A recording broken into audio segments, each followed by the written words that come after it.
చిన్నపిల్లలకు పెట్టే పాతకాలం నాటి సాదుబొట్టు మంచి షైనింగ్గా ఉంటుంది. సో ఈ బొట్టు రెడీ చేసుకోవడానికి ఫస్ట్ పాత గిన్నె మందంగా ఉండేది తీసుకోవాలి. అలాగే చిన్న గ్లాస్తో హాఫ్ గ్లాస్ సగ్గుబియ్యం తీసుకున్నాను. సేమ్ కొలతోని బియ్యం కూడా తీసుకోండి, ఏ బియ్యం అయినా పర్వాలేదు. అది తీసుకున్న తర్వాత ఫస్ట్ నేను ఆ గిన్నెలోని సగ్గుబియ్యం వేసి లో ఫ్లేమ్లో బాగా ఫ్రై చేయాలి.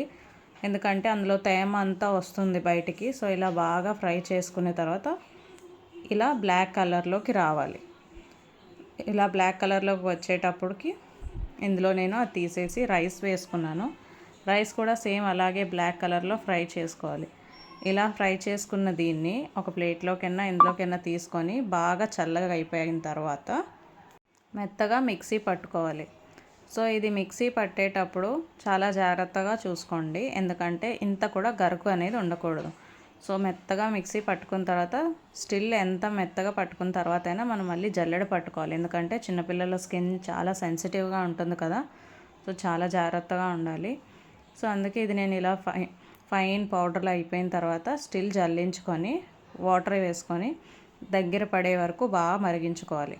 ఇలా మరిగించుకున్న దాన్ని చల్లగా అయిపోయిన తర్వాత ఏదైతే కంటైనర్లో స్టోర్ చేసుకోవాలనుకుంటున్నామో అందులో స్టోర్ చేసుకోవడమే.